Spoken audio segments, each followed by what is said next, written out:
Augustus live.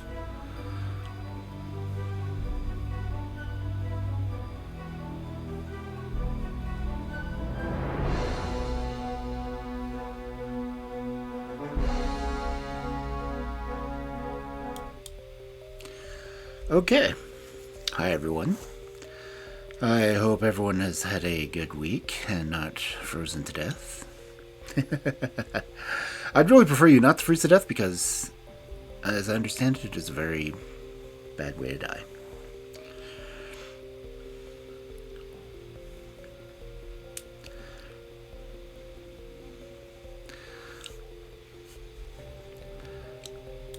And those of you who weren't here when I was still doing ads and stuff, I was playing with sound effects.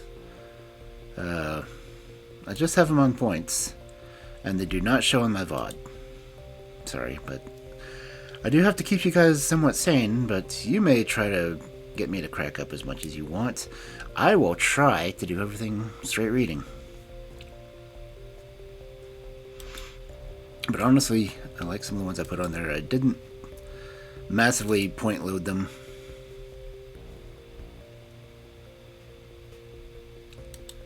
What? Why did it not? Come on, play this one. I want to hear it again. Give me the Scooby-Doo theme. Why do you keep changing back to bronze?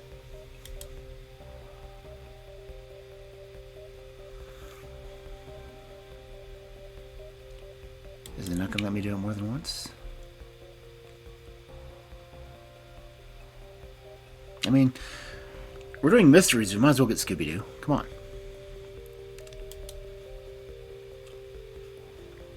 Come on, play it, play it, play it. I redeemed it. It's going to play. Come on. Let's hear the Scooby-Doo theme. It's a must. Okay, this one I've got it down in the bottom corner. Okay.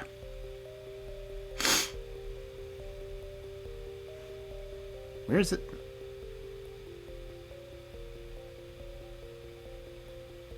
Oh, come on.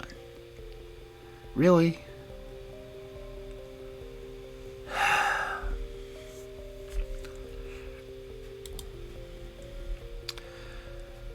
This is why I have so much trouble getting nice things done.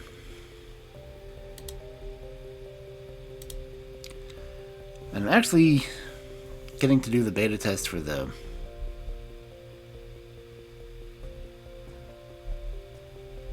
Is it not playing at all? Turn the blurb volume up some. But I'm trying to get the whole mascot thing set up so I can have Obsidian here on the screen with me.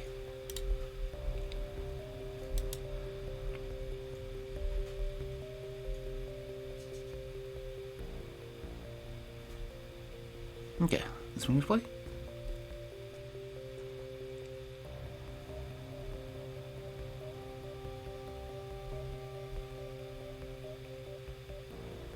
Oh, come on.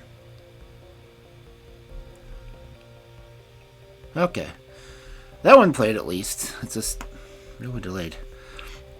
But anyway, I'm getting to beta test Blurp's text-to-speech. And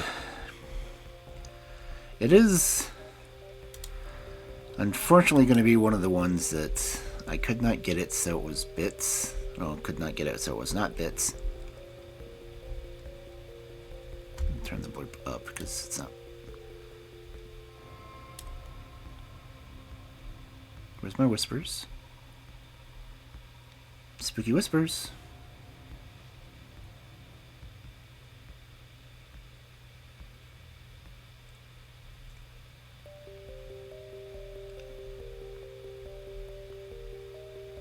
It's about Spooker with a headset on. Okay, but yeah, we are doing Sherlock Holmes tonight because it's Thursday and we do mysteries on Thursday. When I run out of Sherlock Holmes books, I may go into some other genre, but until then, we'll keep doing this.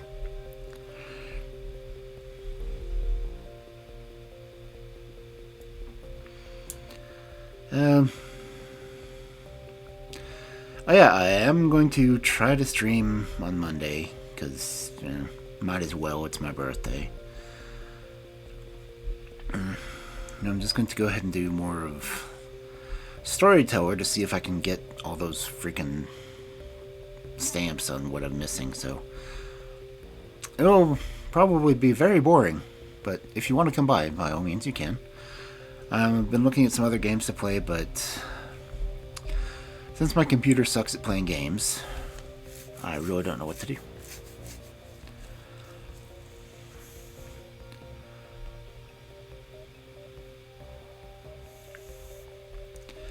I mean, it's my birthday. If you want to come by, you can. If not, it'll just be like every other birthday I've had in my life. Ha ha ha ha ha.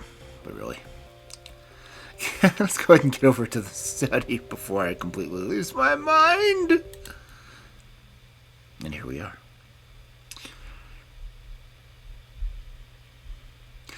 And we're, reading The Return of Sherlock Holmes, which is a collection of stories that was written after he tried to bump him off the first time. We've already read some of the stories that take place further on after this. If you go to my YouTube channel, you can find the actual stories in chronological order, as in not when they were written, but when they happened. I'm trying to keep that up, because Reichenbach Falls happened before this book. And the first story in this book was him having to explain that he did not die at Reichenbach Falls.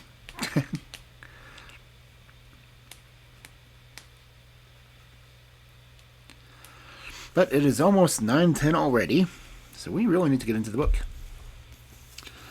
I'm going to try to read more than one story, but the story is a page or two longer than the one last week. So we'll see what happens. So our hopefully first story for the night. The Adventure of Black Peter. I have never known my friend to be in better form, both mental and physical, than in the year of 95. His increasing fame had brought with it an immense practice, and I should be guilty of an indiscretion if I were even to hint at the identity of some of our illustrious clients who crossed our humble threshold on Baker Street. Holmes, however, like many great artists, lived for his art's sake, and save in the case of the Duke of Holdernesse, I have seldom known him to claim any large reward for his estimable services.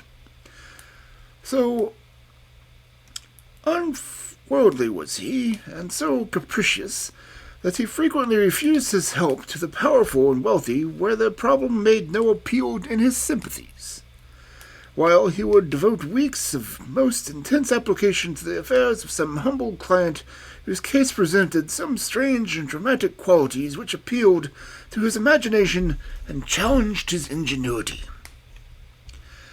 In this memorable year of 1905, a curious and incongruous succession of cases had engaged his attention, ranging him from the famous investigation of the sudden death of the Cardinal Tosca, an inquiry which was carried out by him at the express desire of His Holiness the Pope, down to his arrest of Wilson, the notorious canary trainer, which removed a plague spot from the East End of London.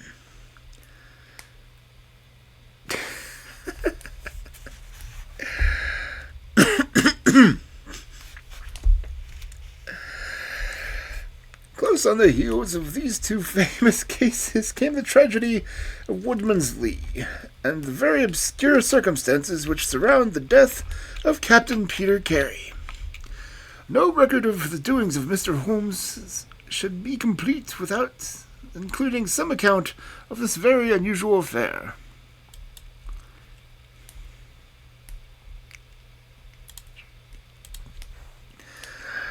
During the last week of July, my friend had been absent so often and so long from our lodgings that I knew he had something on hand. The fact that several rough-looking men called during that time and inquired for Captain Basil, made me understand that Holmes was working somewhere under one of his numerous disguises and names with which he concealed his own formidable identity. He had at least 5 small refuges in different parts of London in which he was able to change his personality. He said nothing of his business to me, and it was not my habit to force a confidence.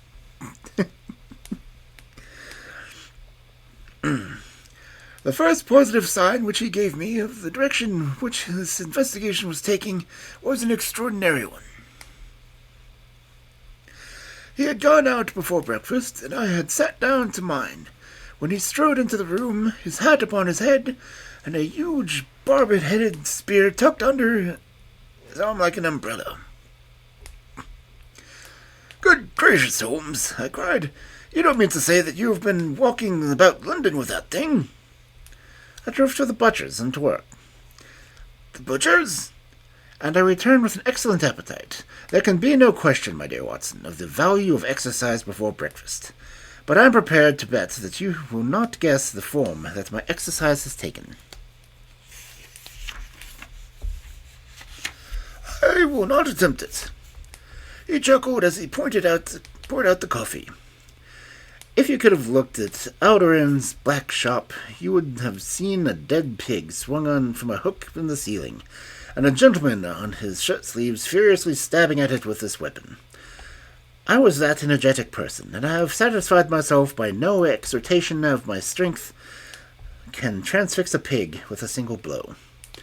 Perhaps you would care to try."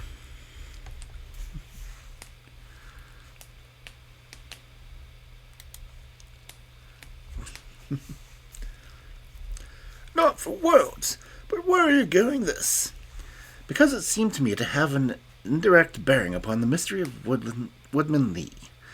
Hopkins, I got your wire last night, and I've been expecting you. Come in and join us."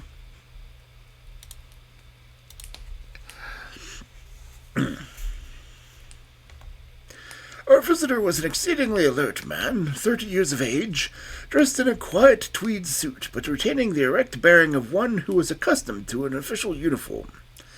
I recognized him at once as Stanley Hopkins, a young police inspector for whose future Holmes had high hopes, while he in turn professed an admiration and respect for the pupil for the scientific methods of the famous amateur. Hopkins' brow was clouded, and he sat down with an air of deep dejection.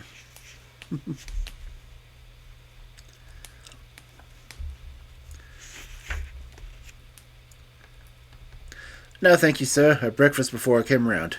I spent the night in town, for I came up yesterday to report." "And what had you to report?" "Failure, sir. Absolute failure."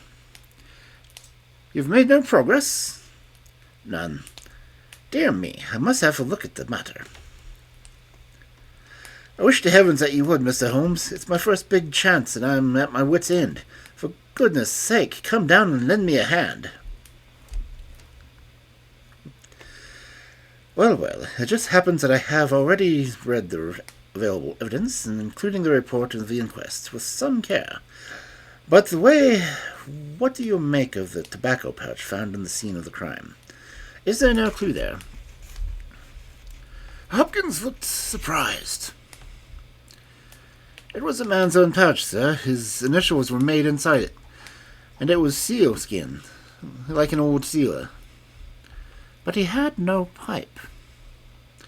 "No, sir, we could find no pipe, indeed. He smoked very little, and yet he might have kept some tobacco for his friends." "No doubt. I only mention it because I had handling that case. I should have been inclined to make that starting point of my investigation. However, my friend Dr. Watson knows nothing of this matter, and I should be none the worse for hearing the sequence of events once more. Just give us some short sketch of the materials." "I have a few dates here which will give you the career of the dead man. Captain Peter Carey. He was born in 45, 50 years of age. He was most daring and successful seal and whale fisher. In 1883 he commanded the steam sealer Sea Unicorn out of Dundee. He had then had several successful voyages in succession, and in the following year, 1884, he retired. After that, he traveled for some years, and finally he brought to a small place called Woodsman Lee, near Forest Row in Sussex. There he lived for 6 years, and there he died just a week ago today. There were some most singular points about the man. An ordinary life he has, strictly Puritan, a silent, gloomy fellow. His household contained his wife, his daughter, aged 20, and 2 female servants. These last were continually charging, for it was never a very cheery situation, and sometimes it became past all bearing. The man was an intermittent drunkard, and when he had the fit on him, he was a perfect fiend. He had been known to drive his wife and his daughter out of the doors in the middle of the night, and flog them through the park until the whole village outside the gates was aroused by their screams. Wow. He was summoned once for a savage assault on an open vicar, who had called upon him to remonstrate him upon his conduct. In short, Mr. Holmes, you would go far before you found a more dangerous man than Peter Carey, and I had heard that he bore the same character when he commanded a ship. He was known in his trade as Black Peter, and the name was given to him not only by an account of his swarthy features and the colour of his huge beard, but for the humours which were the terror all around him. I need not say that he was loathed and avoided by every one of his neighbours, and that I have not heard a single word of sorrow about his terrible end.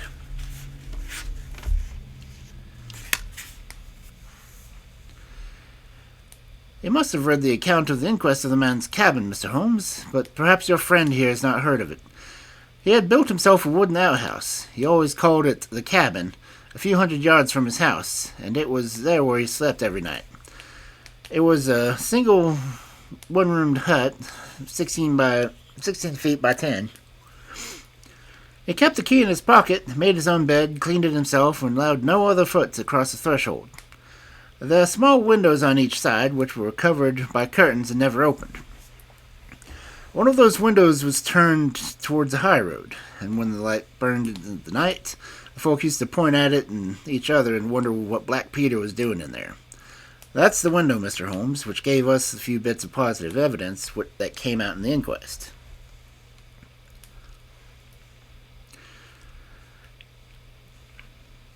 I remember that a stonemason named Slater, walking from the Forest Row about 1 o'clock in the morning, 2 days before the murder, stopped as he passed the grounds and looked at the square light, still shining among the trees. He swears that the shadow of a man's head turned sideways and was clearly visible on the blind, and that the shadow was certainly not that of Peter Carey, whom he knew well. It was that of a bearded man, but the beard was short and bristled forwards in a way very different from that of the captain. So he says, but he had been 2 hours in the public house, and it was some distance from the road to the window. Besides, this he refers to a Monday, and the crime was done upon Wednesday. On Tuesday, Peter Carey was in one of his blackest moods, flushed with drink and as savage as a dangerous wild beast. He roamed about the house, and the women ran for it when they heard him coming. Late in the evening, he went down to his own hut. About 2 o'clock the following morning, his daughter, who slept with her window open, heard the most fearful yelling from that direction, but it was no unusual thing for him to bawl and shout when he was drunk, so no notice was taken of it. On rising at 7, one of the maids noticed that the door of the hut was open, but so great was the terror for which the man caused that it was midday before anyone would venture down to see what had become him. Peeping into the open door, they saw a sight which sent them flying with white faces into the village. Within an hour, I was on the spot and had taken over the case. Well, I have fairly steady nerves, as you know, Mr. Holmes, but I give you my word that I got a shake when I put my head into that little house. It was droning like a harmonium with the flies and the bluebottles, and the floor and walls were like a slaughterhouse. He had called it a cabin, and a cabin it was, sure enough, for you would have thought that you were in a ship. Here was a bunk at one end, a sea chest, maps and charts, a picture of the sea unicorn, a line of logbooks on the shelf, all exactly as one would expect to find in a captain's room. And There he was in the middle of it, the man himself, his face twisted like a lost soul in torment, and his great bridled beard struck upwards in his agony. Right through the broad breast a steel harpoon had been driven, and it had sunk deep into the wood of the wall behind him. He was pinned like a beetle on a card. Of course, he was quite dead, and had been so for the instant that he had been uttered the last yell in agony. I know your methods, sir, and I applied them. Before I permitted anything to be moved, I examined most carefully the ground outside, and also the floor of the room. There were no footmarks. Meaning that you saw none. I assure you, sir, that there were none. My good Hopkins, I have investigated many crimes, but I have never yet seen one in which is committed by a flying creature. As long as the criminal remains upon two legs, so long there must be some indentation, some abrasion, some trifling displacement, which can be detected by a scientific searcher. It is incredible that this blood-spattered room contained no more trace which could have aided us. I understand, however, from the inquest that there were some objects which you failed to overlook. The young inspector winced at my companion's ironical statements. I was a fool to not call you in at the time, Mr. Holmes. However, that's past praying for now. Yes, there were several objects in the room which called for special attention. One was a harpoon with which the deed was committed, and it has been snatched down from a rack on the wall. Two others remained there, and there was a vacant place for the third. On the stock was engraved SSC Unicorn, Dundee. It seemed to establish that the crime had been done in a moment of fury, and that the murderer had seized the first weapon which came his way. The fact that the crime was committed at 2 a.m, yet Peter Carey was fully dressed, suggested that he had an appointment with the murderer, which is borne out by the fact that a bottle of rum and 2 dirty glasses stood upon the table. Yes, said Holmes. I think that both inferences are permissible. Was there any other spirit but rum in the room? Yeah, there was a tantalus containing brandy and whiskey in a sea chest. It is of no importance to us, however, since the decanters were full, and it had therefore not been used.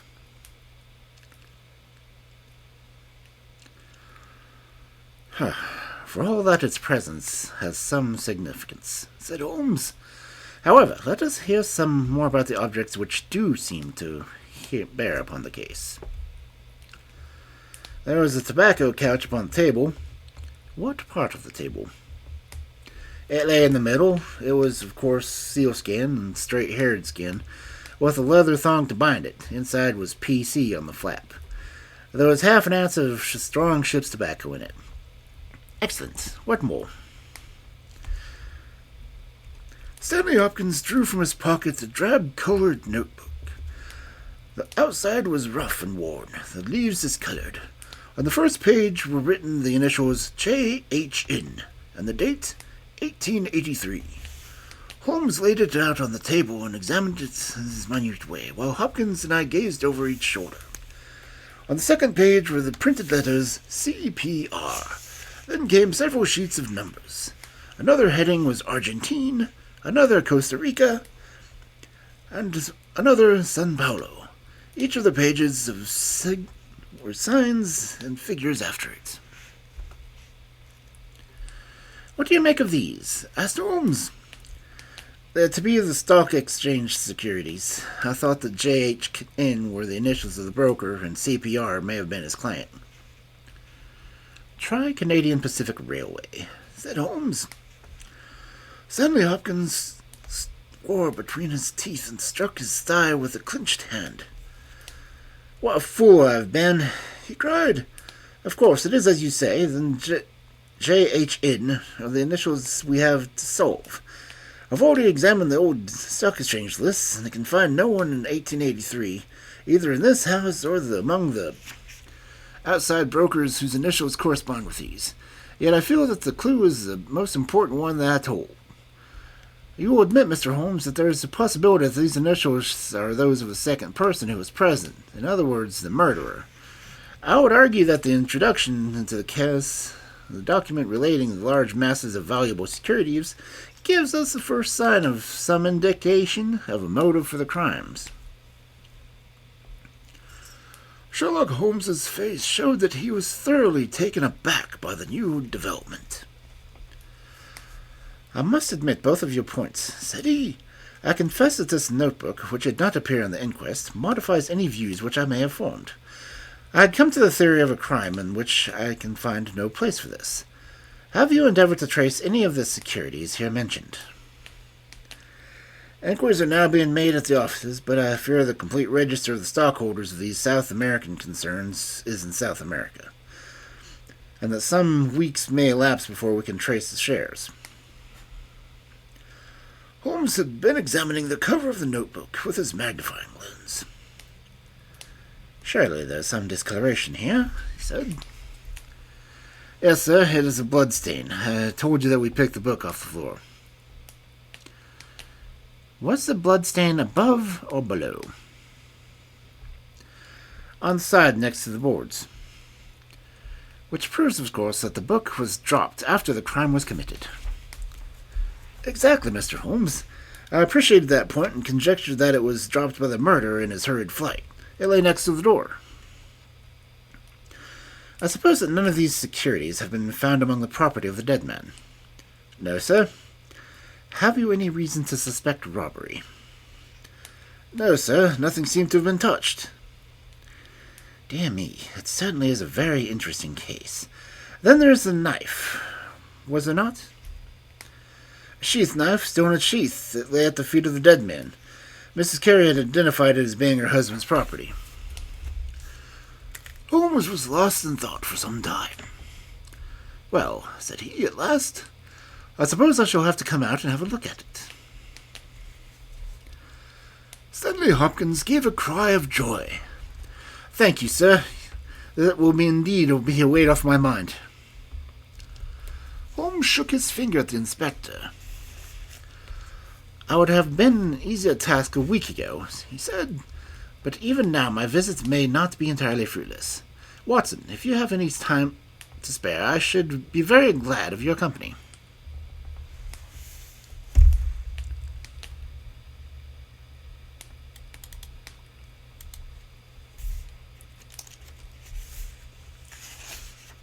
"If you will call the four-wheel, Hopkins, we shall be ready to start for Forest Row in a quarter of an hour."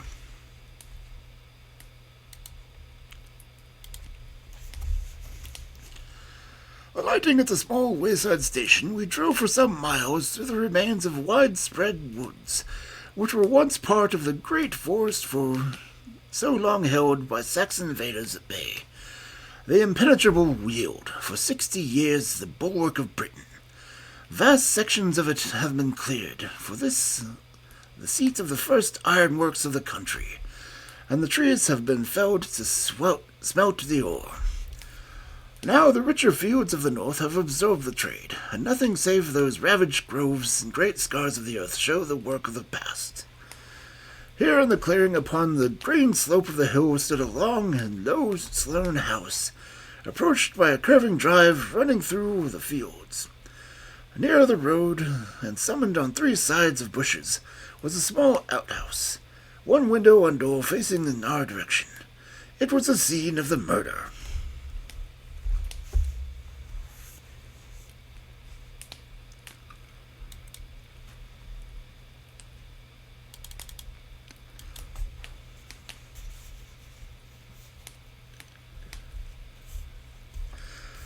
Stanley Hopkins led us first to the house, where he introduced us to the haggard, gray-haired woman, the widow of the murdered man, whose gaunt and deep-lined face, with a furtive look of terror in the depths of her red-rimmed eyes, told the years of hardship and ill usage which she had endured. With her was her daughter, a pale, fair-haired girl, whose eyes blazed defiantly at us as she told us that she was glad that her father was dead, and she blessed the hand which had struck him down.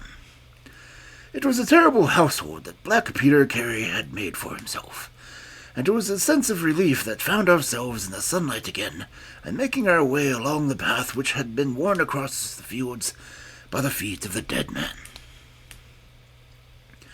The outhouse was the simplest of dwellings, wood-walled, shingle-roofed, one window beside the door, and one on the farther side.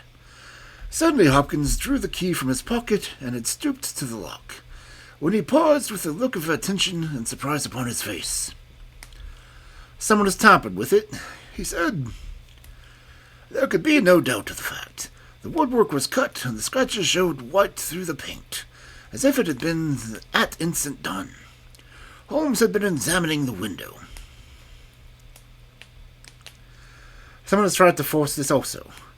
Whoever it was failed to make his way in. He must have been a very poor burglar."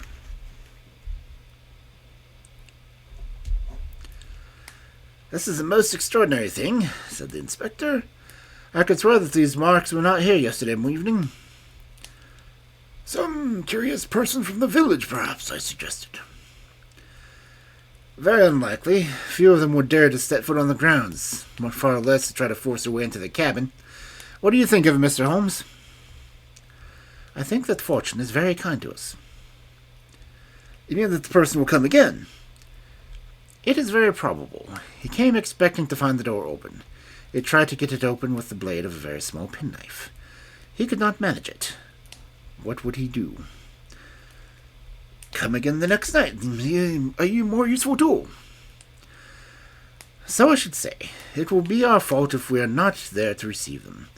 Meanwhile, let me see the inside of the cabin."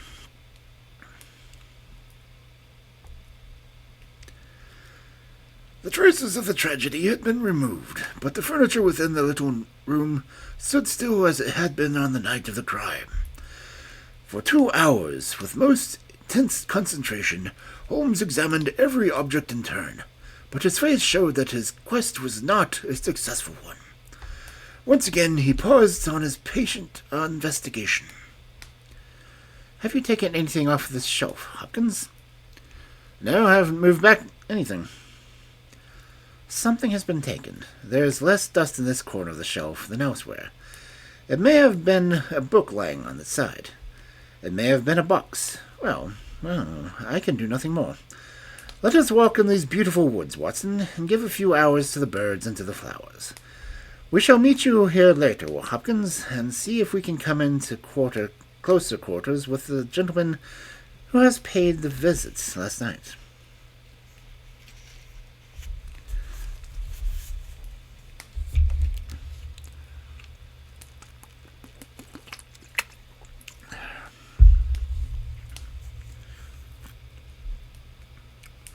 It was past 11 o'clock when we formed our little ambuscade.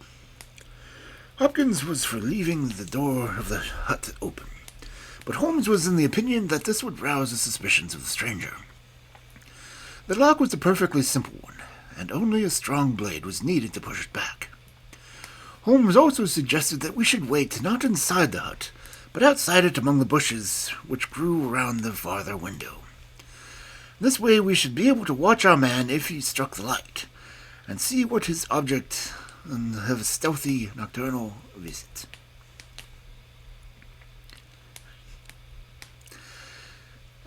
It was not long and melancholy vigil, and yet with it brought something with the thrill which the hunter feels when he lies beside the water pool and waits for the coming of the thirsty beast of prey.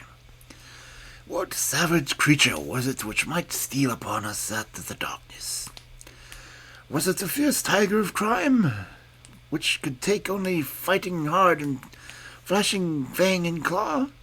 Or would it prove to be some skulking jackal, dangerous only to the weak and unguarded? In absolute silence we crouched amongst the bushes, waiting for whatever might come.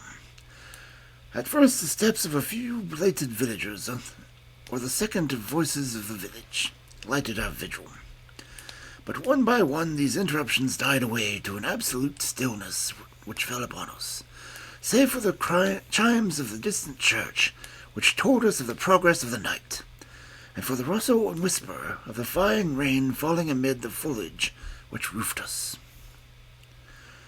2:30 chimed, and it was the darkest hour which precedes the dawn, when we all started as a low but sharp quick click came from the direction of the gate. Someone had entered the drive. Again there was a long silence, and I had begun to fear that this was a false alarm, when a stealthy step was heard upon the either side of the hut, and a moment later the metallic scraping and clink. The man was trying to force the lock. This time his skill was greater, or his tool was better, for there was a sudden snap and the creak of hinges. Then a match was struck, and next instant the steady light from a candle filled the interior of the hut. Through the curtain, our eyes were all riveted upon the scene within. The nocturnal visitor was a young man, frail and thin, with a black moustache which intensified his deadly pallor of his face. He could not have been much more than above 20 years of age. I have never seen any human being so appeared to be in such a pitiable fright, for his teeth were visibly chattering, and he was shaking in every limb. He was dressed like a gentleman. A Norfolk jacket and knickerbockers, with a cloth cap upon his head.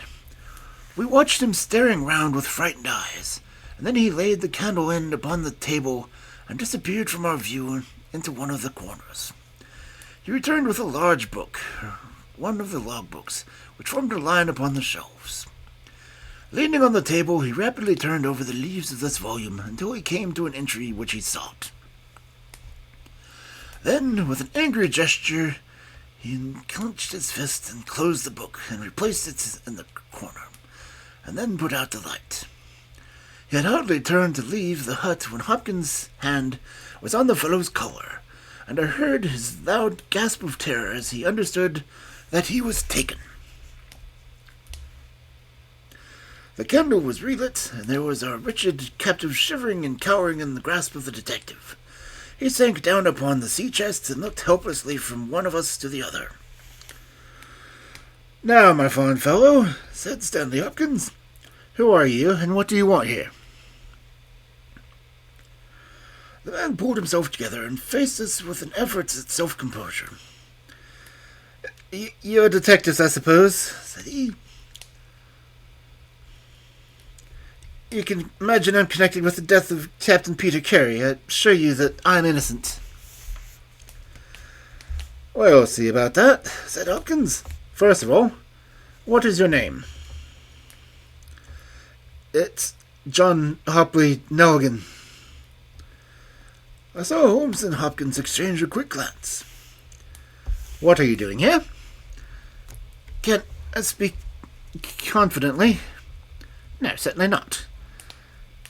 "Why should I tell you?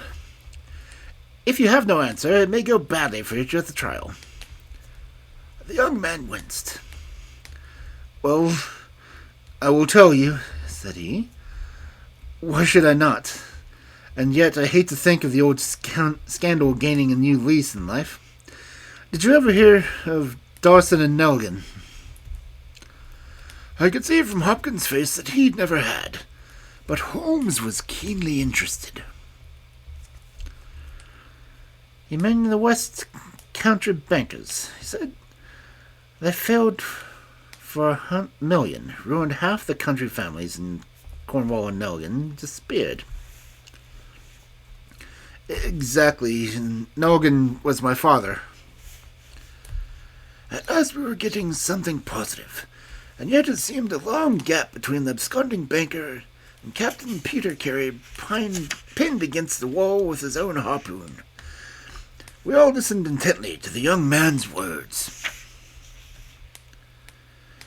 "It was my father who was really concerned. Dawson had retired, and I was only 10 years of age at the time, but I was old enough to feel the shame and horror of it all. It has always been said that my father stole all the securities and fled. It is not true. It was his belief that if he were given time in which to realize them, all would be well and every creditor paid in full. He started in his little yacht in Norway just before the warrant was issued for his arrest. I can remember that last night, when he bade farewell to my mother. He left us a list of securities he was taking, and he swore that he would come back with his honor cleared, and that none who had trusted him would suffer. Well, no word was ever heard from him again. Both the yacht and he vanished utterly. We believed, my mother and I, that he and it, with the securities that he had taken with him, were at the bottom of the sea. We had a faithful friend, however, who was a businessman, and it was he who discovered some time ago that some of the securities which my father had with him had reappeared on the London market. You can imagine our amazement.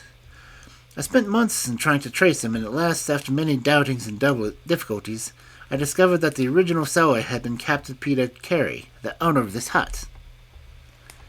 Naturally, I made some inquiries about the man. I found that he had been in the command of the whaler which was due to return from the Arctic seas at the very time when my father was crossing to Norway.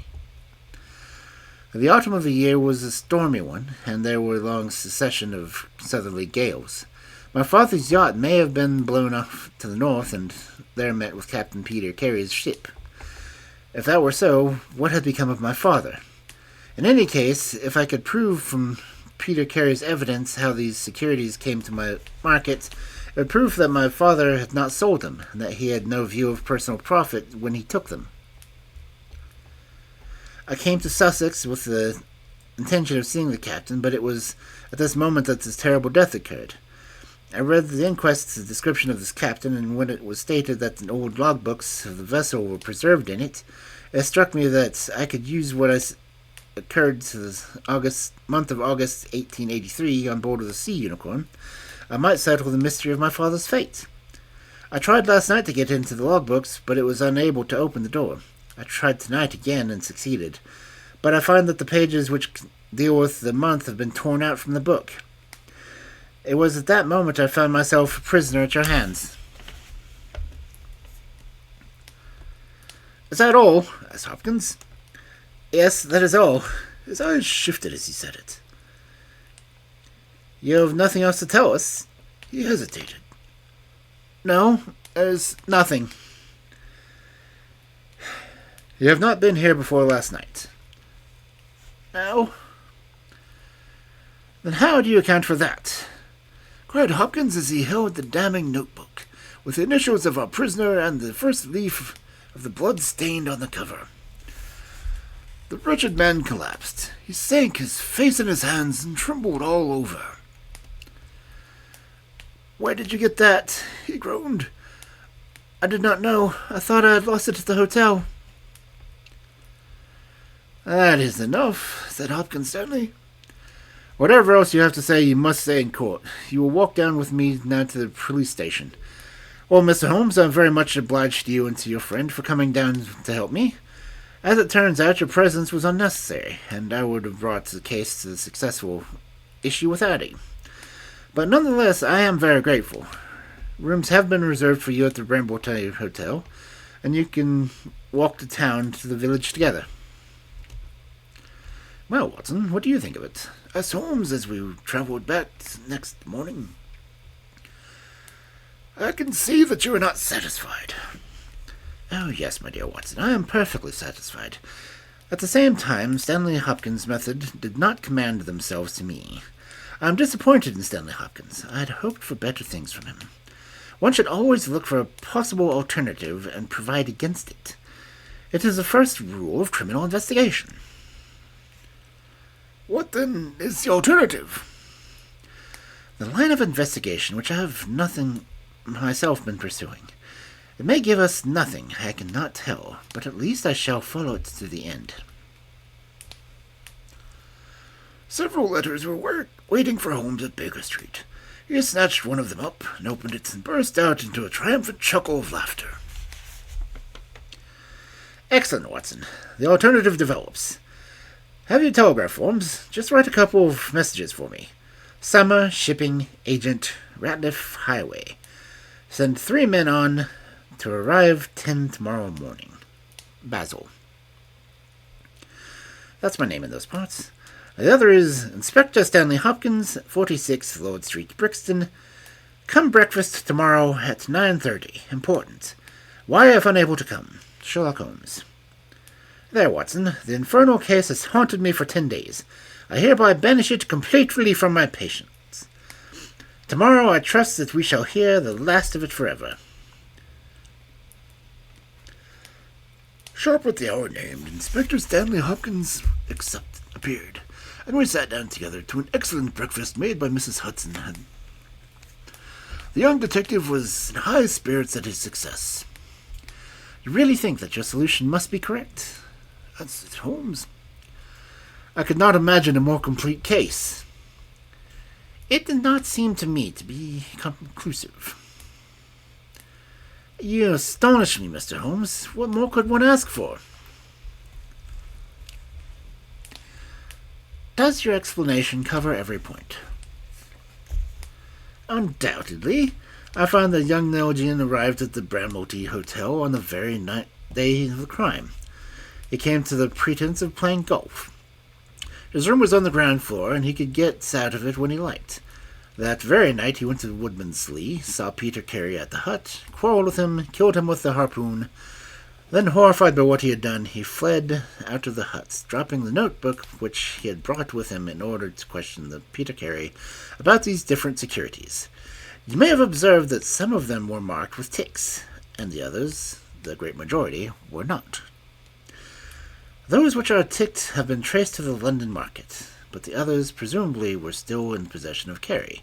The young Nelligan, according to his own account, was anxious to recover them in order to do the right thing by his father's creditors.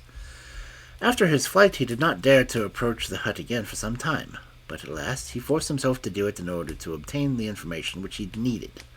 Surely that is all simple and obvious." Holmes smiled and shook his head. "It seems to me to have only one drawback, Hopkins, and that is the intrinsically impossible. Have you tried to drive a harpoon through a body?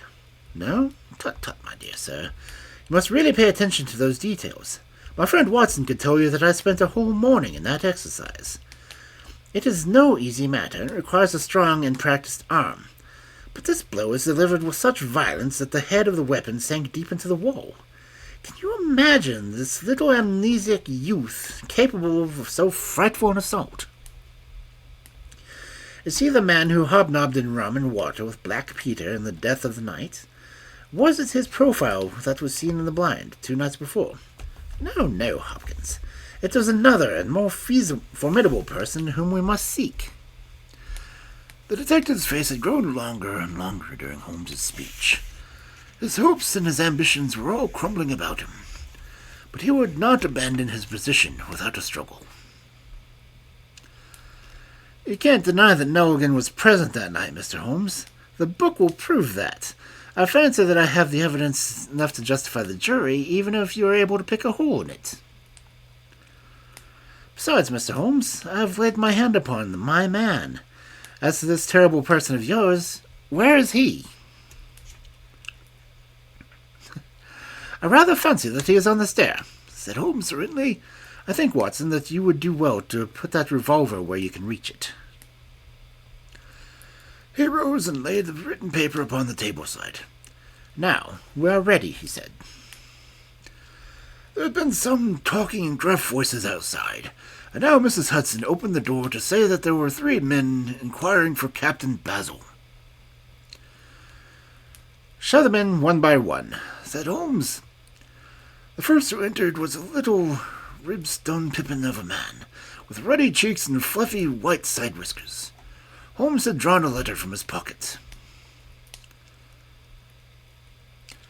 "What name?" he asked. "James Lancaster." "I'm sorry, Lancaster, but the berth is full. Here's half a sovereign for your trouble. Just step into the room and wait there for a few minutes."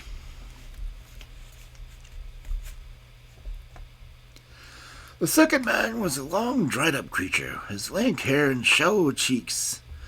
His name was Hugh Pattens. He was received his half-sovereign, and his order to wait. The third applicant was a man of remarkable appearance. A fierce bulldog face was framed with a tangle of hair and beard, and 2 bold dark eyes gleamed behind the cover of thick, tufted, overhung eyebrows. He saluted and stood sailor fashion, turning his cap round in his hands.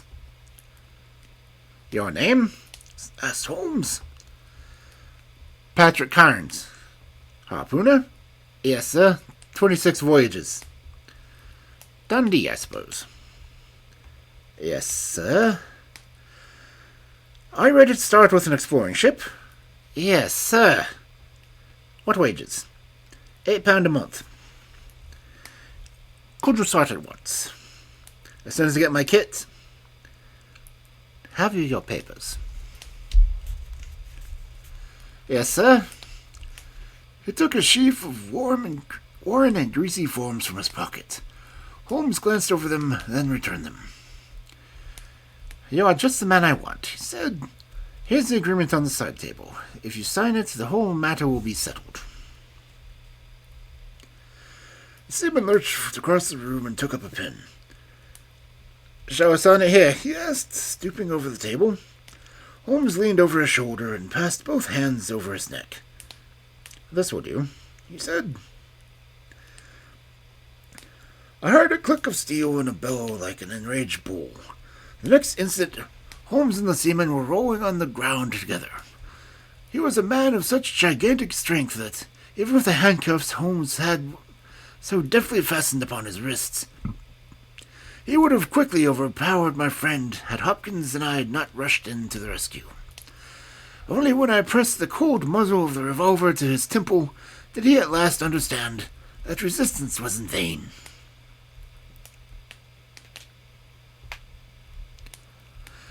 We lashed his ankles with a cord and rose breathless from the struggle.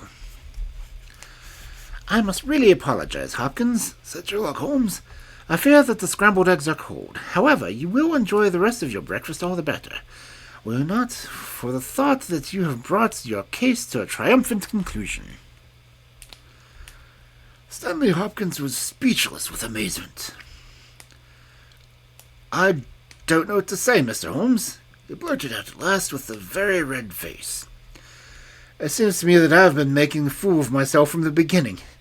I understand now what I should have never forgotten, that I am a pupil and that you are the master.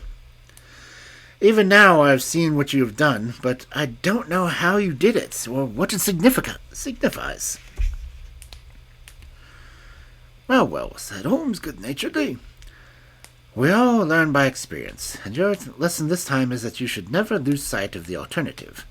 You are so absorbed in young Nelligan that you could not spare a thought to Patrick Carnes, the true murderer of Peter Carey. His hoarse voice was of a seaman who broke into a conversation. See here, mister, he said. I make no complaint about being manhandled in this fashion, but I would have you call me things by their right names. You say I meted Peter Carey. I say I killed Peter Carey. And there's all the difference.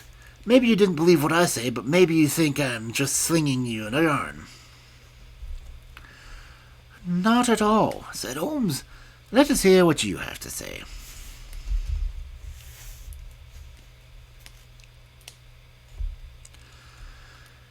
It's soon told, and by the Lord, every word of it's truth. I knew Black Peter, and when he pulled out his knife and whipped the harpoon through him sharp, for I knew that it was him or me. That's how he died. You can call it murder, anyhow. As soon as die is with the rope around my neck than it's with Black Peter's knife in my heart. How came you there? asked Holmes. I'll tell you from the beginning. Just set me up a little so I can speak easy. It was in '83 that it happened, August of that year. Peter Carey was master of the Sea Unicorn, and I was the spare harpooner. We were coming out of an ice pack on our way home when the headwinds and a weak southerly gale, when we picked up a little craft that had been blown north. There was one man on her, a landsman. The crew had thought that she would founder, so we made our way to the Norwegian coast in the dinghy. I guess they were all drowned. Well, we took him on board, this man, and he and the skipper had some long talks in the cabin. All the baggage we took off him was in the tin box, and as far as I know, the man's name was never mentioned, and on the second night he disappeared as if he had never been. It was given out that he had either thrown himself overboard or had fallen overboard, and the heavy weather that was heaving. Only one man knew what had happened to him, and that was me. For all my own eyes, I saw the skipper tip up his heels and put him over the rail in the middle of the watch of the dark night. 2 days before we sighted Shetland lights. Well, I kept my knowledge to myself and waited to see what would come of it. When we got back to Scotland, it was easily hushed up and nobody asked any questions.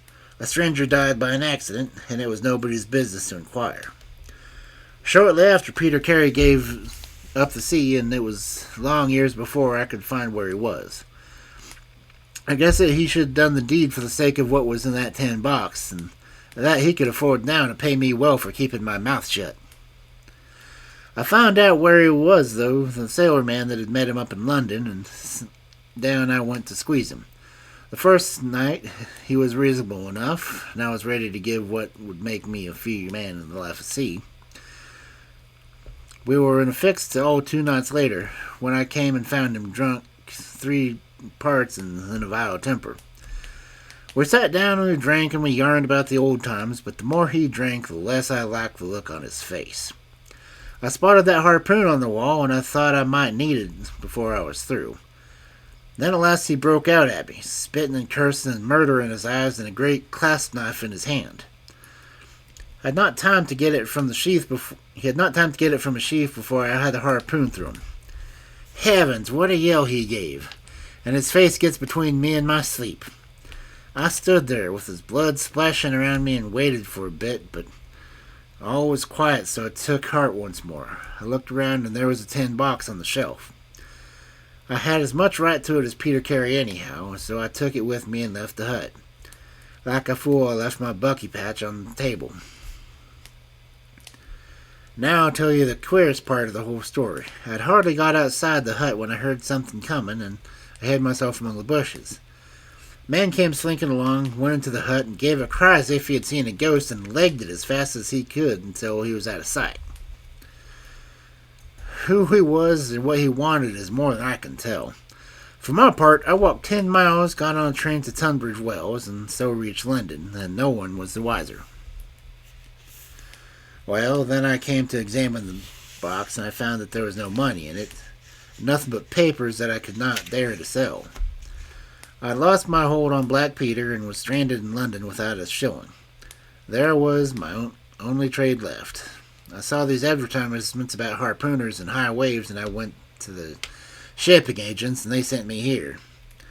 That's all I know, and I say again that if I killed Black Peter, the law should give me the thanks, for I saved them the price of a hangman rope. A very clear statement, said Holmes, rising and lighting his pipe. I think, Hopkins, that you should lose no time in conveying your prisoner to a place of safety. This room is not well adapted for a cell, and Mr. Patrick Carnes occupies too large a portion of our carpet. Mr. Holmes, said Hopkins, I do not know how to express my gratitude. Even now I do not understand how you attained the result. Simply by having the good fortune to get the right clue from the beginning. It is very possible that if I had known about the notebook, I might have led the way my thoughts as did yours. But I heard pointing in one direction. The amazing strength and skill and use of the harpoon, the rum and the water, the sealskin tobacco pouch, and the coarse tobacco, all these had pointed to a seaman, and one who was a whaler. I was convinced the initials P.C. upon the pouch were a coincidence, and not those of Peter Carey, since he seldom smoked, and no pipe was found in his cabin. You remember that I asked whether whiskey or brandy were there in the cabin. You said there were. How many landsmen are there that would drink rum when they could get these other spirits? Yes, I was certain it was a seaman. And how did you find him? My dear sir, the problem had become a very simple one. If it was a seaman, it could only be a seaman who had been with him on the Sea Unicorn. So far as I could learn, he had sailed no other ship. I spent 3 days in wiring to Dundee, and at the time of that, I ascertained the names of the crew of the Sea Unicorn in 1883. When I found Patrick Carnes among the harpooners, my research was nearing its end. I argue that the man was probably in London, and that he would desire to leave the country for some time. I therefore spent some days in the East End, devised an Arctic expedition, put toward tempting terms for harpooners, who would serve under Captain Basil. And behold, the result. "Wonderful!" cried Hopkins. "Wonderful!" "You must obtain the release of young Nelligan as soon as possible," said Holmes. "I confess that I think you owe him some apology. The $10 must be returned to him, but of course the securities which Peter Carey has sold are lost forever. There's the cab, Hopkins, and you can remove your man. If you want me for the trial, my address and that of Watson will still be somewhere in Norway. I'll send the particulars later."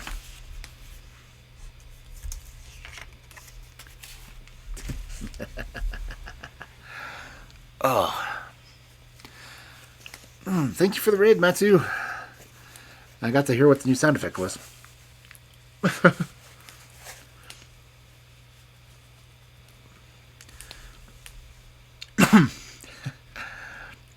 I wasn't sure if the sound effects were working right, and that I heard it. I don't know if you guys heard it.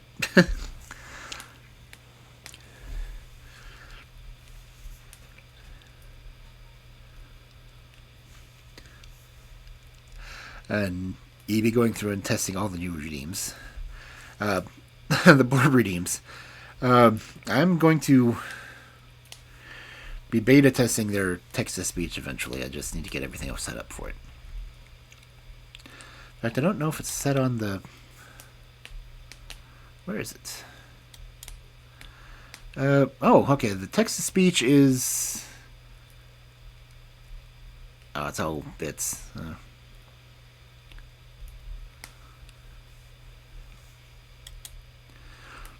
Yeah, the text-to-speech stuff is going to be on the right-hand side of the screen when it has the blurb logo. I haven't had anyone do it yet. But again, it unfortunately requires bits. I may see if I can drop the points down some.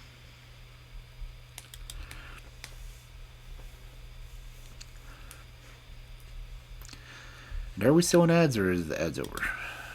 It's not giving me a time here, so I guess the ads are over. But anyway.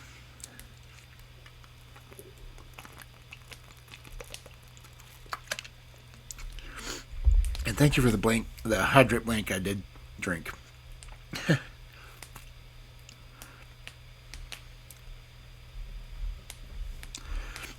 Have a good evening, Skeleton. Yeah. Let's see.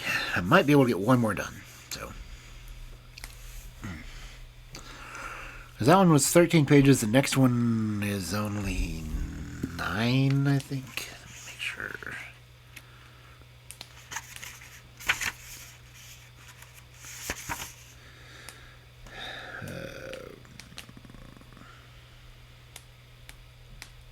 It is 12.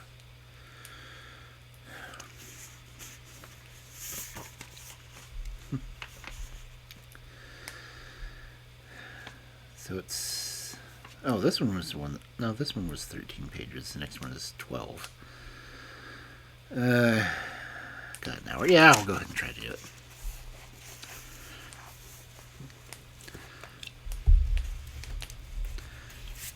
So since ads have already run, I don't have to worry about that. I guess this Milverton looks interesting.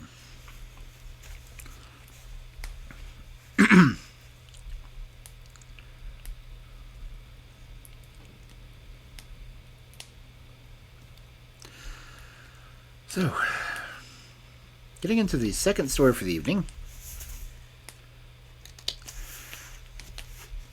The Adventure of Charles Augustus Milverton.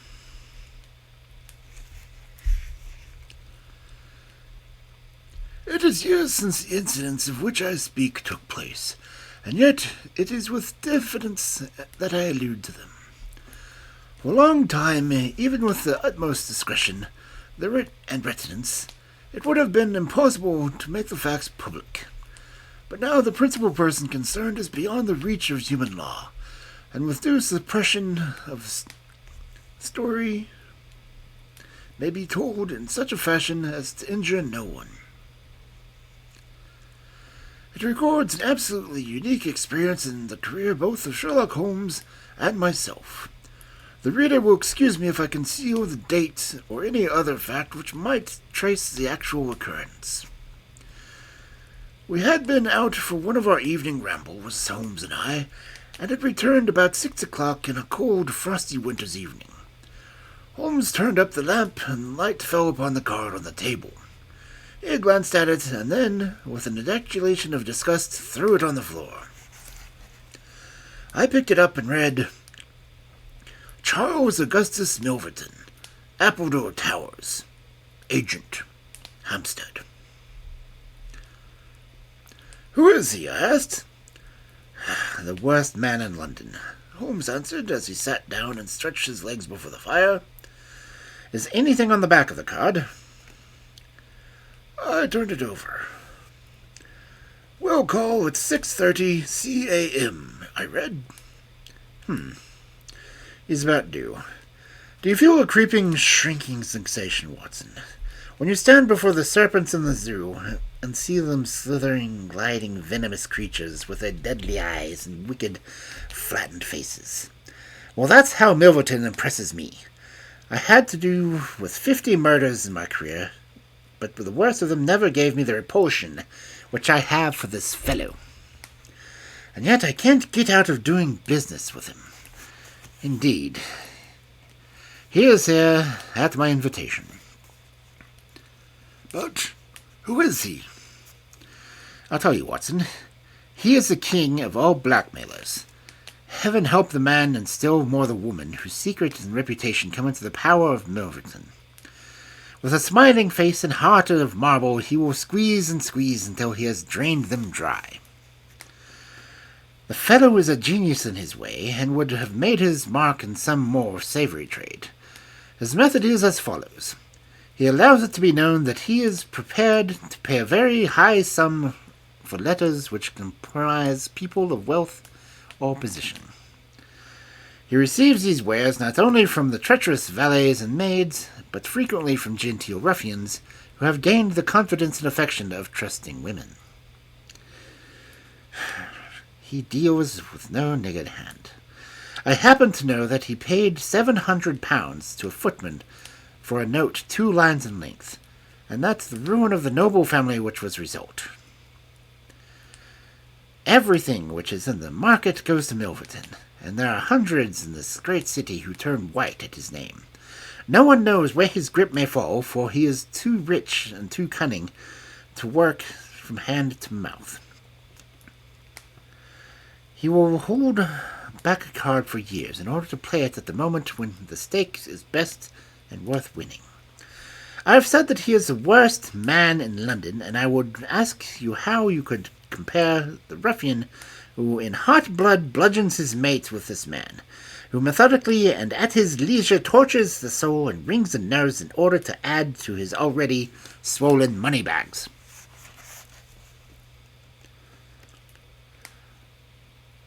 I had seldom heard my friend speak in such intensity and feeling. But surely, said I, this fellow must be within the grasp of the law. Technically, no doubt, but practically not. What would it profit a woman, for example, to get him a few months' imprisonment if her own ruin must immediately follow? His victims dare not hit back. If ever he blackmailed an innocent person, then he, indeed, would have him. But he is as cunning as the evil one. No, we must find better ways to fight with him. And why is he here?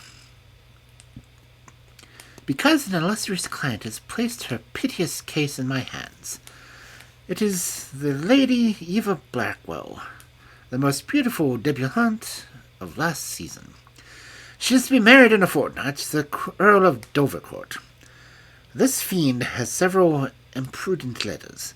Imprudent, Watson, nothing worse. Which were written in the impetuous youth squire of this country. They would suffice to break off the match. Milverton will send the letters to the Earl unless a large sum of money is paid him. I have been commissioned to meet him, and to make the best terms that I can. At that instant, there was a clatter and a rattle on the street below. Looking down, I saw the stately carriage and pair, the brilliant lamps gleaming off the glossy haunches of the noble chestnuts. A footman opened the door, and a small, stout man with a shaggy Austrian overcoat descended. A minute later, he was in the room. Charles Augustus Milverton was a man of 50, with a large, intellectual head and round, plump, hairless face, a perpetual frozen smile, and two keen grey eyes, which gleamed brightly from behind broad, golden-rimmed glasses. There was something of Mr. Pyrrhich's benevolence in this appearance, marred only by the insincerity of the fixed smile, and by the hard glitter of those restless and penetrating eyes. His voice was as smooth and suave as his countenance, and he advanced with a plump little hand extended, murmuring his regrets for having missed us at the first visit. Holmes disregarded the outstretched hand and looked at him with a face of granite. Milverton's broad smile widened. He shrugged his shoulders and removed his overcoat, folded it with great deliberation over the back of the chair, and then took a seat. "This gentleman," said he as he waved in my direction. "It is discreet. Is it right?" "Dr. Watson is my friend and partner." "Very good, Mr. Holmes. It is only in your client's interests that I protested. Matters so very delicate." "What are your terms?" £7,000. "And the alternative?" "My dear sir, it is painful to me to discuss it. But if the matter is not paid on the 14th, there certainly will be no marriage on the 18th. His insufferable smile was most complacent than ever. Holmes thought for a little. "You appear to me," he said at last, "to be taking matters too much for granted. I am, of course, familiar with these contents of these letters. My client will certainly do what I may advise. I shall counsel her to tell her future husband the whole story and trust it to his generosity." Milverton chuckled. "You evidently do not know the Earl," said he. From the baffled look upon Holmes's face, I certainly clearly see that he did. "They are sprightly, very sprightly." Milverton answered. "The lady has a charming correspondent, but I can assure you that the Earl of Dovercourt would fail to appreciate them. However, since you think otherwise, we will let it rest at that.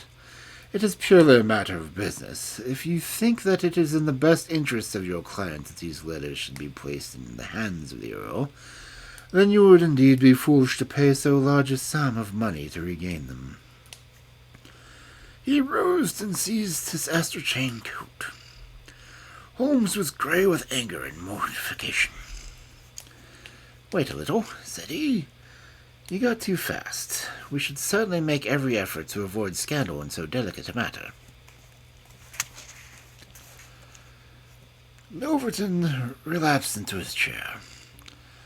"I was sure that you would see it in that light," he purred. "At the same time," Holmes continued, "Lady Eva is not a wealthy woman. I assure you that £2,000 would be a drain on her own resources, and that the sum you name is utterly beyond her power. I beg, therefore, that you will moderate your demands, and that you will return the letters at the price I indicate, which is, I assure you, the highest that you can get." Milverton's smile broadened, and his eyes twinkled humorously.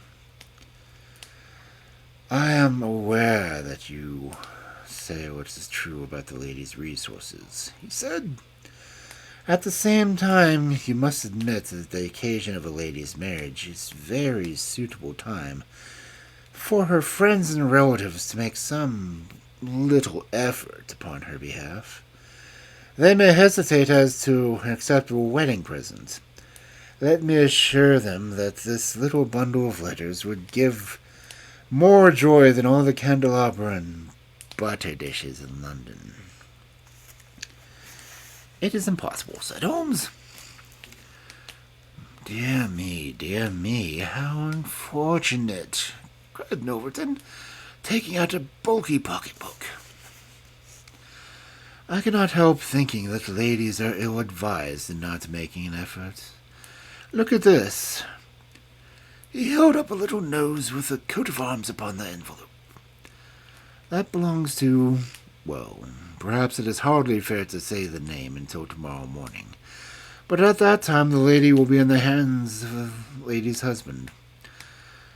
And all because she will not find a beggarly sum which she could get in an hour by turning her diamonds into paste. It is such a pity. Now, you remember the sudden end of the engagement between the Honourable Mrs. Miles and Colonel Dorking? Only 2 days before the wedding there was a paragraph in the Morning Post to say it was all off. And why, it is almost incredible, but the absurd sum of £1,200 would make settled the whole question. Is it not pitiful? And here I find you, a man of sense, boggling about terms when your client's future and honor are at stake. You surprise me, Mr. Holmes. What I say is true, Holmes answered. The money cannot be found. Surely it is better for you to take the substantial sum which I have more than offered to ruin this woman's career, which can profit you in no way. There you make a mistake, Mr. Holmes. Any exposure would profit me indirectly to a considerable extent. I have 8 or 10 similar cases maturing. If it were circulated among them that I had made a severe example of Lady Eva, I should find all of them much more open to reason. You see my point? Holmes sprang from his chair. Get behind him, Watson. Don't let him out. Now, sir, let us see the contents of that notebook. Milverton glided as quick as a rat to the side of the room and stood with his back against the wall. Mr. Holmes, he said, turning in the front of his coat and exhibiting the butt of a large revolver, which projected from an inside pocket. I've been expecting you to do something original. This has been done so often, and what good has ever come of it? I assure you that I am armed to the teeth, and I am perfectly prepared to use my weapons, knowing that the law will support me. Besides, your supposition that I would bring the letters here in a notebook is entirely mistaken. I would do nothing so foolish. And now, gentlemen, I have 1 or 2 little interviews this evening, and there is a long drive to Hampstead. He stepped forward, took up his coat, and laid his hand upon the revolver, and turned his face to the door. I picked up a chair, but Holmes shook his head, and I laid it down again. With a bow, a smile, and a twinkle, Milverton was out of the room, and a few moments after we heard the slam of the carriage door and the rattle of wheels as he drove away. Holmes sat motionless by the fire, his hands buried deep in his trouser pockets and his chin sunk upon his breast, his eyes fixed upon the glowing embers. For half an hour he was silent and still. Then, with the gesture of a man who has taken his decision, he sprang to his feet and passed through his bedroom. A little later, a rakish young workman with a goatee beard and a swagger lit his clay pipe at the lamp before descending into the street. "I'll be back some time, Watson," he said as he vanished into the night. I understood that he had opened his campaign against Charles Augustus Milverton, but I had dreamed of the strange shape which that campaign was destined to take. For some days Holmes came and went at all hours in this attire, but beyond a remark that his time was spent in Hampstead, and that it was not wasted, I knew little of what he was doing. At last, however, one wild, impetuous evening, when the wind screamed and rattled against the windows, he returned from his last expedition, and having removed his disguise, he sat down before the fire and laughed heartily in his silent inward fashion. You would not call me a marrying man, Watson? No, indeed. You'll be interested to hear that I am engaged. My dear fellow, I congratulate to Milverton's housemaid. Good heavens, Holmes! I wanted information, Watson. Surely you have gone too far.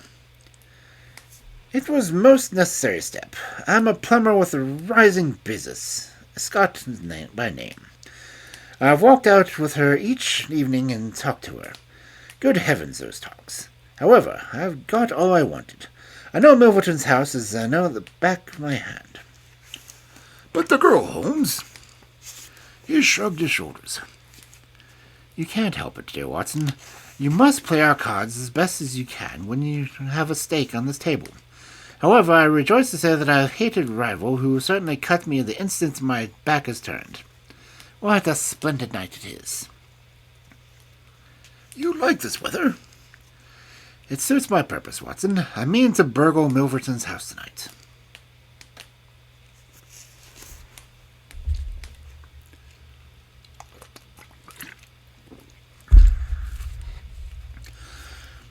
I had a catching of breath, and my skin went cold at the words, which were slowly uttered in a tone of concentrated resolution. As a flash of lightning in the night shows up in an instant every detail of a wide landscape, so at one glance I seemed to see every possible result of such an action. The detection, the capture, the honored career-ending, and irreparable failure and disgrace. My friend himself lying at the mercy of this odious Milverton.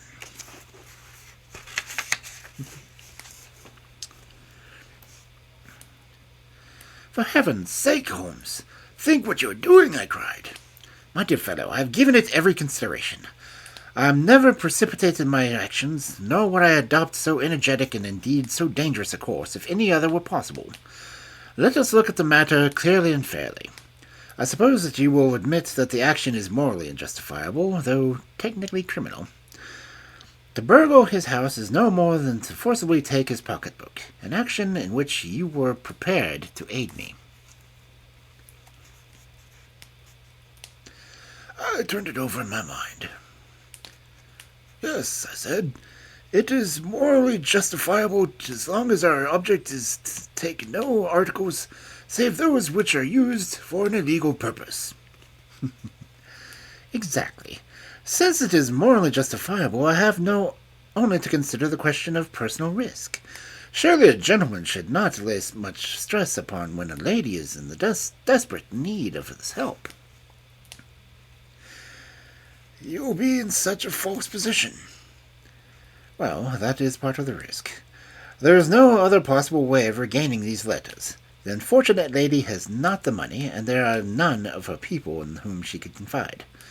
Tomorrow is the last day of grace, and unless we can get the letters tonight, this villain will be as good as his word, and will bring about her ruin. I must, therefore, abandon my client to her fate, or I must play this last card. Between ourselves, Watson, it's a sporting duel between this fellow Milverton and me. He had, as you saw, the best of the first exchanges, but my self-respect and my reputation are concerned to fight it to a finish. Well, I don't like it, but suppose I must be, said I. When do we start? You're not coming. Then you are not going, said I. I give you my word of honor, I will never break it in my life, that I will take a cab straight to the police station and give you away unless you let me share this adventure with you. You can't help me. How do you know that? You can't tell what may happen.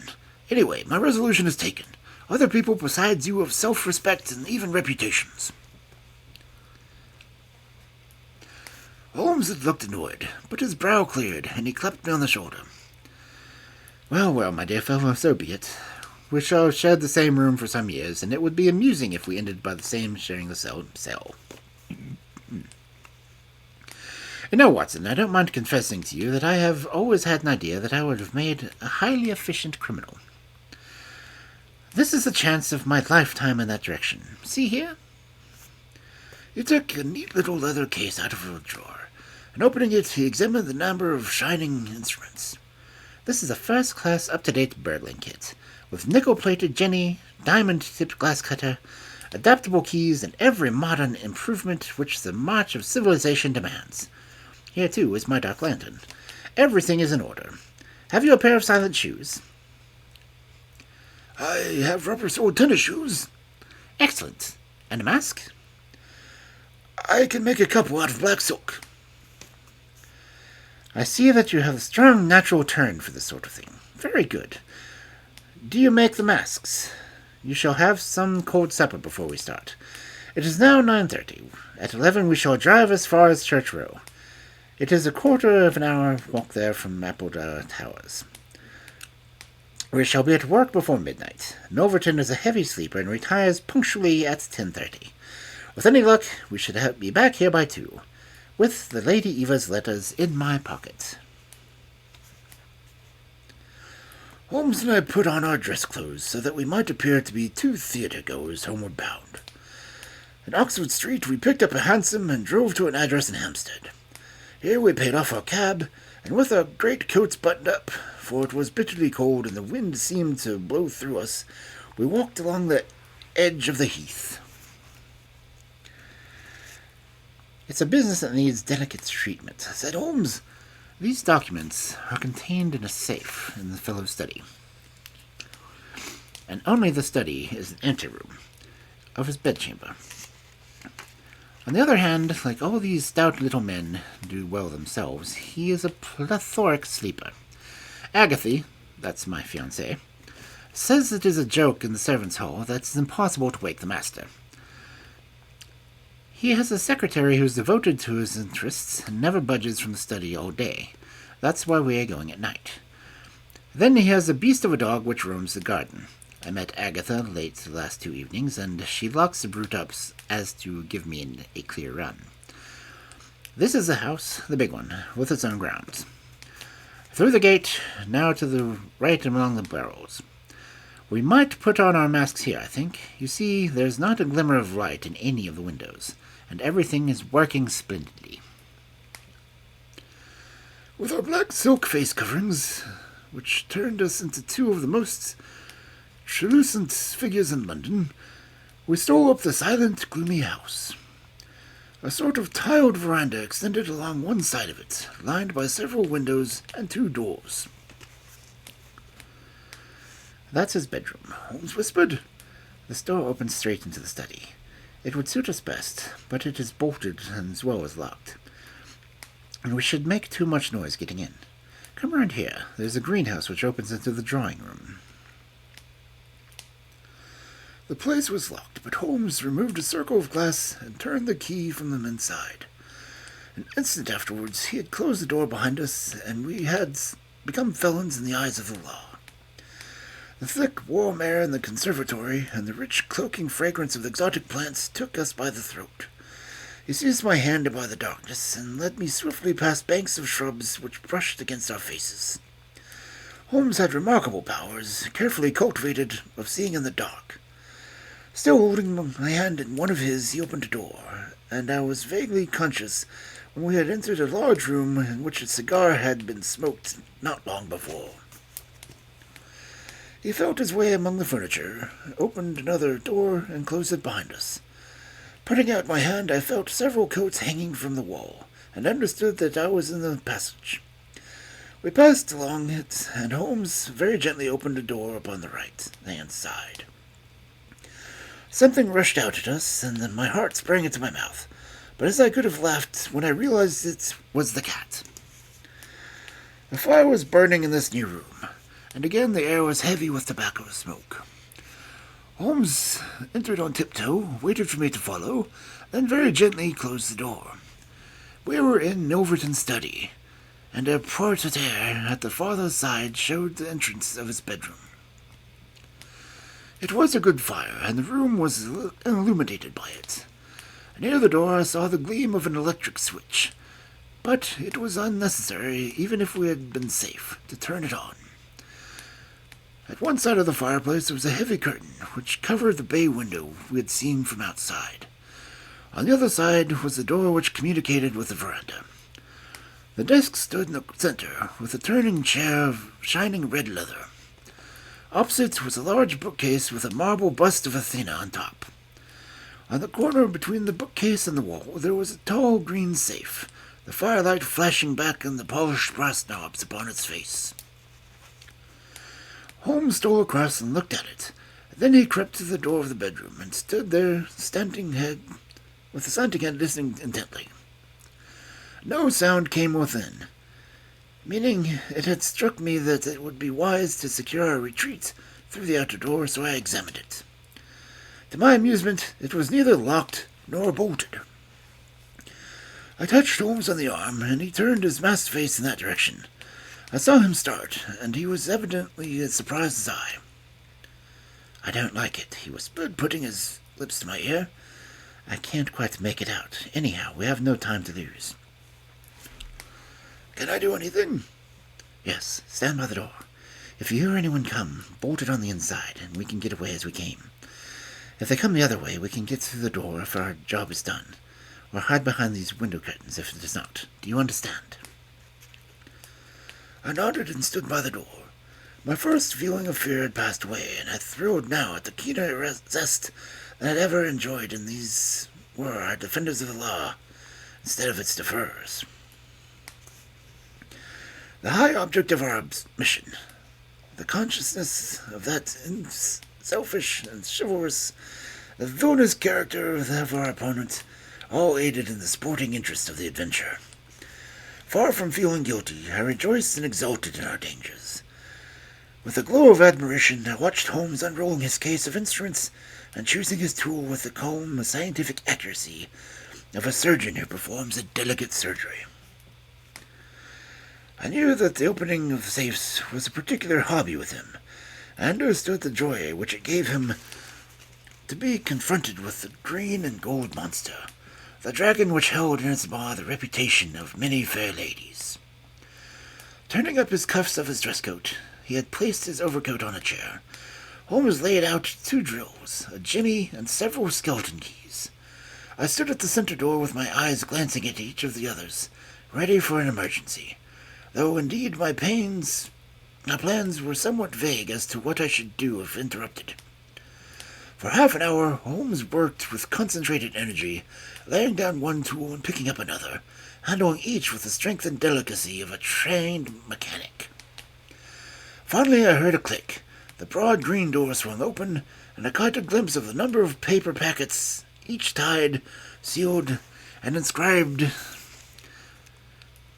Holmes picked one out, but it had hard to read the flickering fire, and he drew out a little dark lantern, for it was too dangerous, with Milverton in the next room, to switch on the electric light. Suddenly I saw him halt, listen intently, and then in an instant he swung the door to the safe too, plucked up his coat, stuffed his tools in his pockets, and darted behind the window curtain, motioning me to do the same. It was only when I had joined him that I heard that his alarms were quicker senses. There was a noise somewhere within the house. A door slammed in the distance.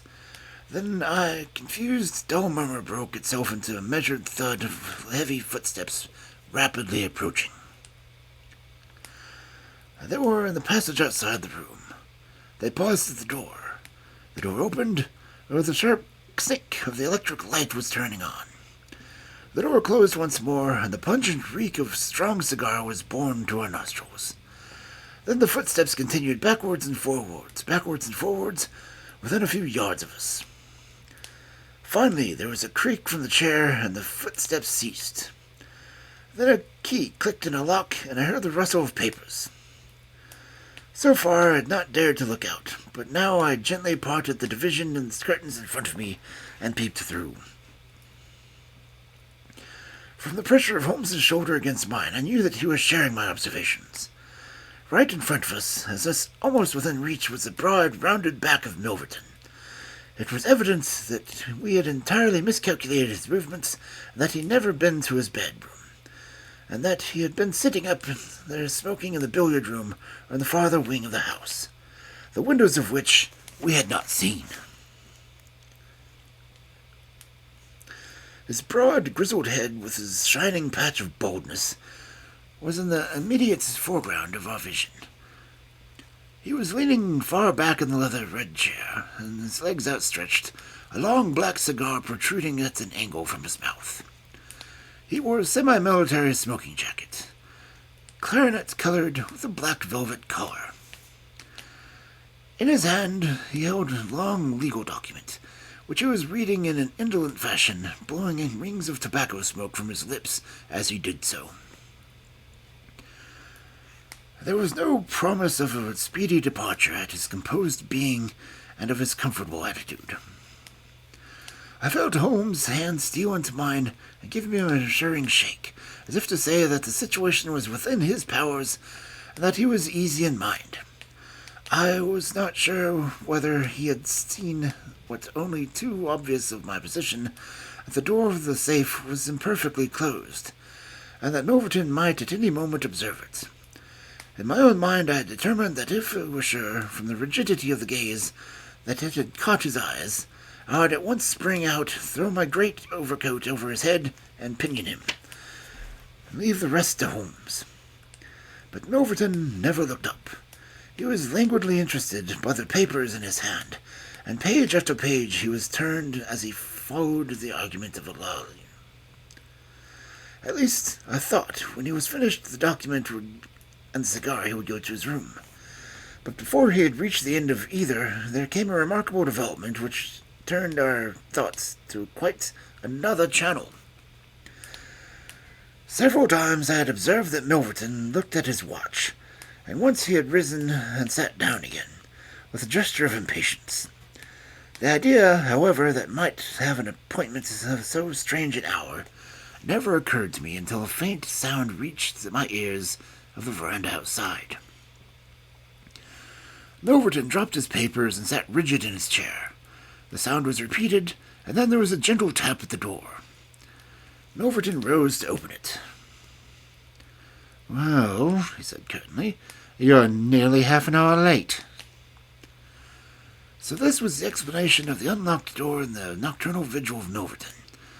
There was a gentle rustle of a woman's dress. I had closed the slit between the curtains as Milverton's face had turned in our direction, but now I ventured very carefully to open it once more. He had resumed his seat, the cigar still projecting in an insolent angle from the corner of his mouth. In front of him, in the full glare of the electric light, there stood a tall, slim, dark woman, a veil over her face, a mantle drawn around her chin. Her breath came quick and fast, and every inch of the lithe figure was quivering with strong emotion.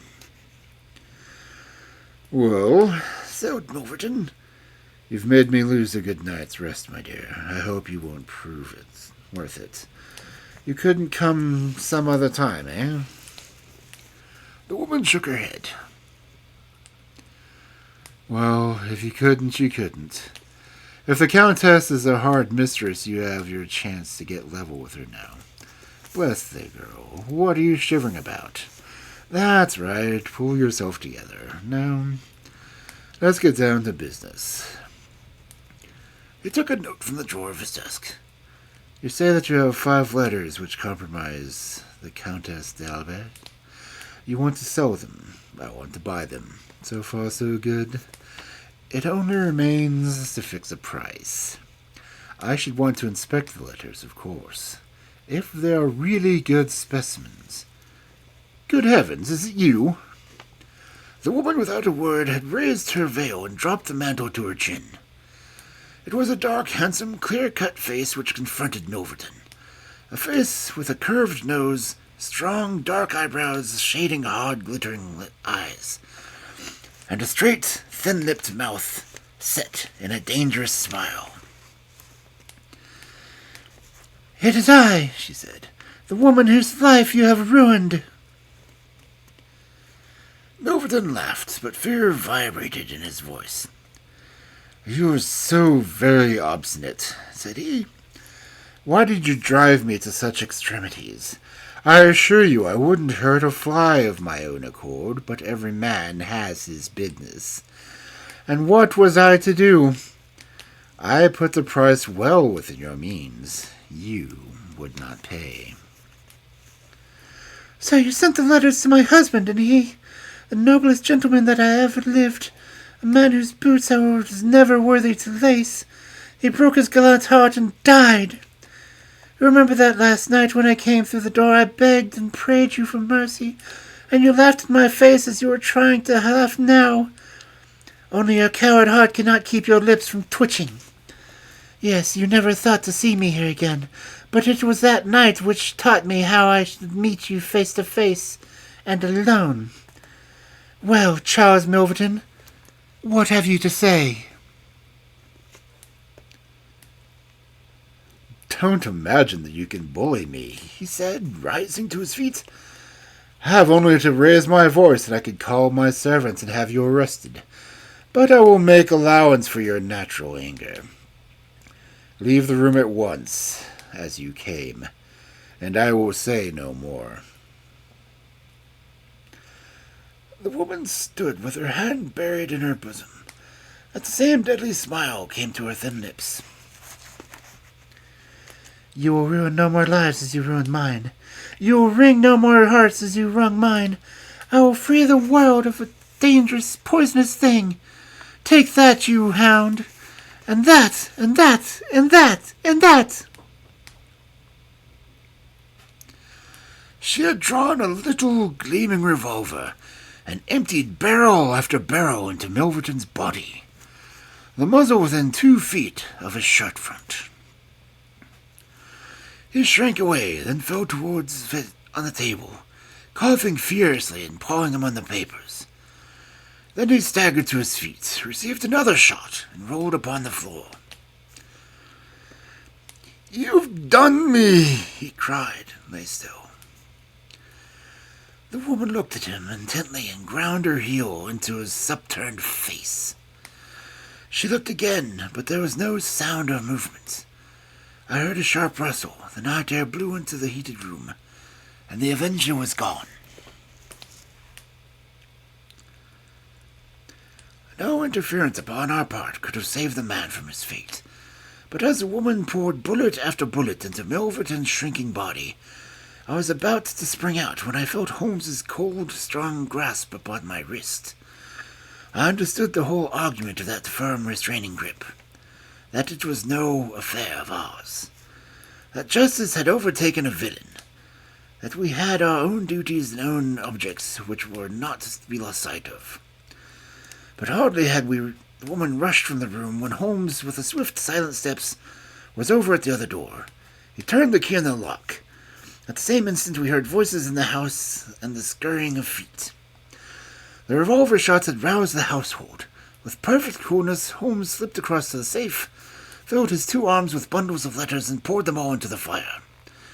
Again and again he did it, until the safe was empty. Someone turned the handle and beat upon the outside of the door. Holmes looked swiftly around. The letter which had been the messenger of death from Milton lay, all mottled with his blood, and upon the table. Holmes tossed it among the blazing papers. Then he drew the key from the outer door, passing it through after me, locked it on the outside. "This way, Watson," he said. "We can scale the garden wall in this direction." I could not have believed that an alarm would have spread so swiftly. Looking back at the huge house was one blaze of light. The front door was open, and figures were rushing down the drive. The whole garden was alive with people, and one fellow raised a view halloo as we emerged from the veranda and followed at our heels. Holmes seemed to know the ground perfectly, and he threaded his way swiftly among the plantation of small trees. I close at his heels, and our foremost pursuer painting behind us. He was 6-foot wall which barred our path, but he sprang to the top and over. As I did the same, I felt a hand of the man behind me grab at my ankle. But I kicked myself free and scrambled over the glass-strewn cropping. I fell upon my face among the bushes, but Holmes had me to my feet in an instant, and together we dashed away through the huge expanse of Hampstead Heath. We had run 2 miles, I suppose, before Holmes at last halted and listened intently. All was absolute silence behind us. We had shaken off our pursuers, and were safe.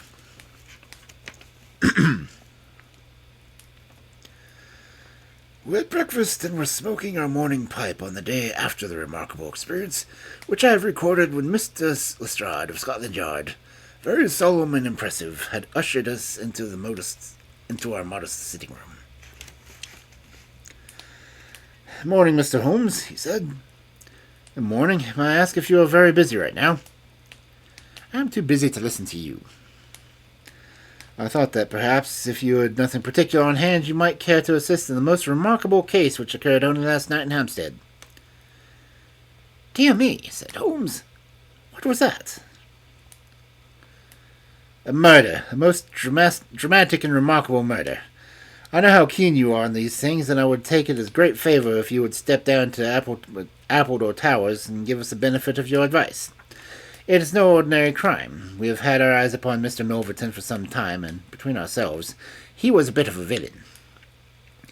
He is known to have held papers which he had for blackmailing purposes. These papers have all been burnt by the murderers.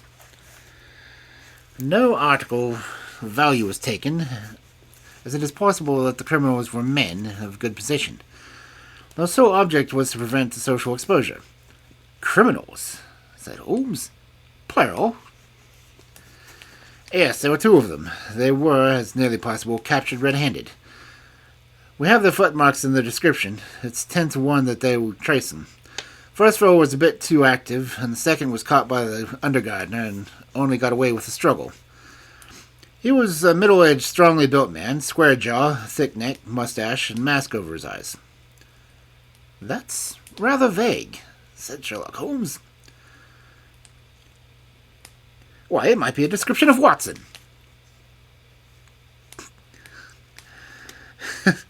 "It's true," said the inspector with much amusement. "It might be a description of Watson."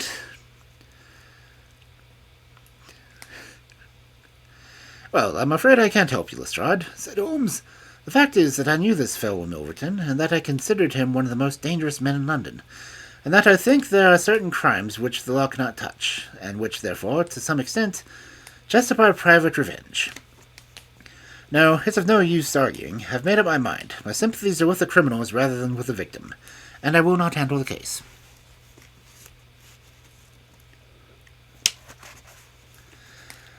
Holmes had not said one word about me and the tragedy which we had witnessed, but I observed all the morning that he was in a most thoughtful mood, and he gave me the impression, from his vacant eyes and his abstracted manner, of a man who was striving to recall something to his memory. We were in the middle of our lunch when he suddenly sprang to his feet. "By Jove, Watson, I've got it," he said. "Take your hat. Come with me." He hurried to the top speed down Baker Street and along Oxford Street, until we had almost reached Regent Circus. Here, on the left hand, there was a shop window filled with photographs of celebrities and beauties of the day. Holmes's eyes fixed themselves upon one of them, and following his gaze I saw the picture of the regal and stately lady in the count dress, with a high diamond tiara upon her noble head. I looked at the deliberately curved nose and marked eyebrows of the straight mouth, and the strong little chin beneath it. Then I caught my breath as I read the time-honored title of that of great nobleman and statesman whose wife she had been. My eyes met those of Holmes, and he put his finger to his lips as we turned away from the window.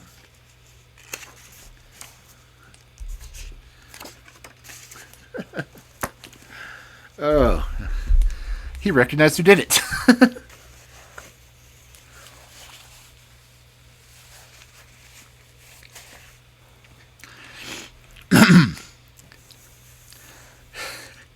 Ah, man, calling out Watson. Why, you could have been describing Watson.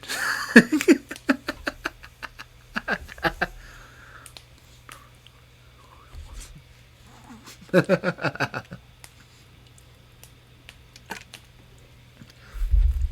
least Lestrade thought it was funny too.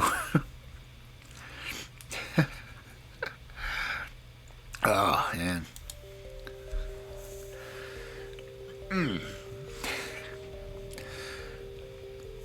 So Sherlock Holmes, master criminal, and murder witness. But yeah.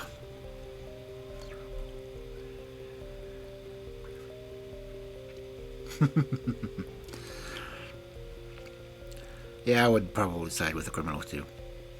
The fact that she only shot him. He's the one who burned all the evidence.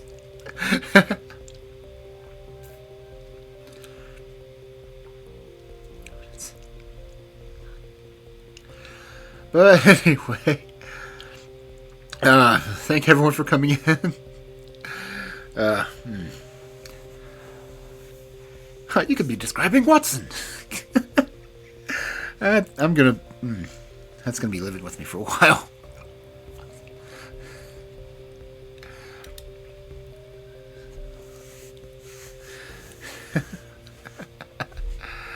Okay, let's see.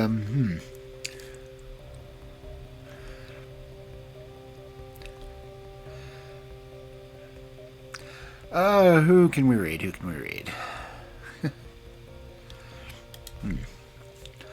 Let's see. Any of the readers I know on?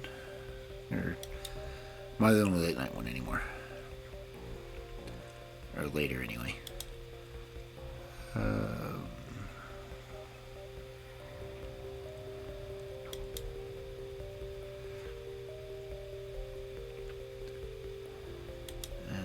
well, I don't see anyone else who's. That's why we need our own title instead of just chatting, because I don't know who's just chatting or who's doing what, because we don't have our own caption.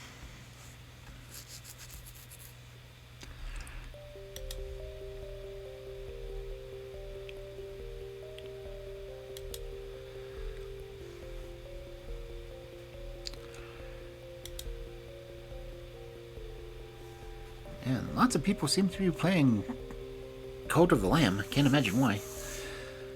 Let's see.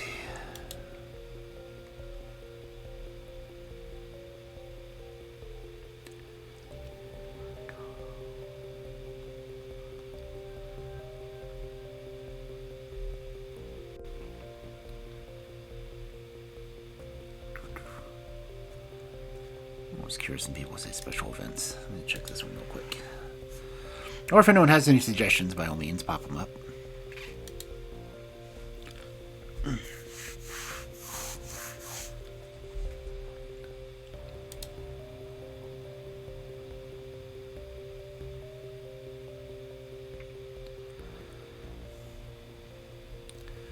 Of course, my browser's taking forever to open.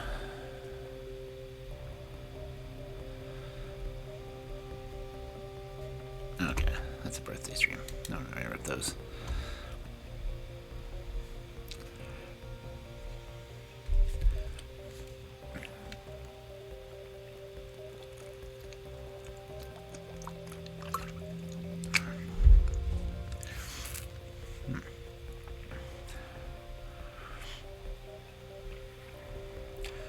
Da, da, da, da, da.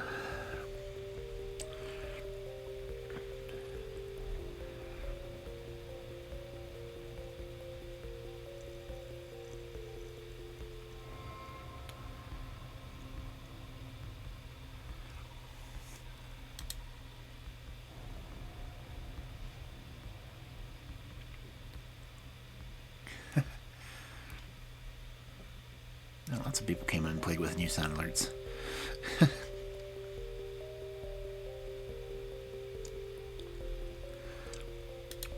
Oh, Blurp's gonna be happy to see that. Okay.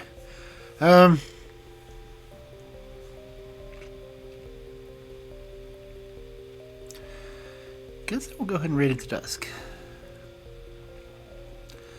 So yeah.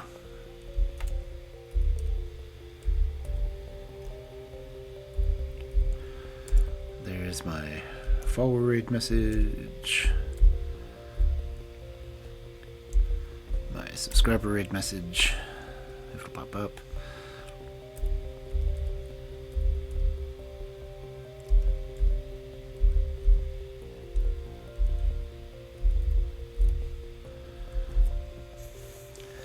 And let's go read one of my very good artist friends who's playing Elden Ring. So, again, thank you. And she's also the one who did my closing picture. Because I really love this picture.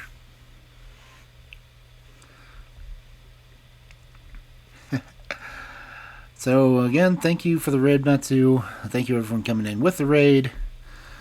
And I will be back on tomorrow night for Friday Night Fairy Tales. And eventually I will finish getting through the red book and we'll start on the next one. I did pick up some other interesting books today, but I'll talk about those later.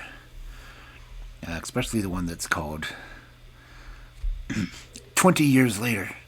But I'm going to read that one. I'm going to read the first one first. Yeah. Because if I'm doing the Musketeer books, I might as well do them in order. But I will see you all next time. Have a good night, everyone.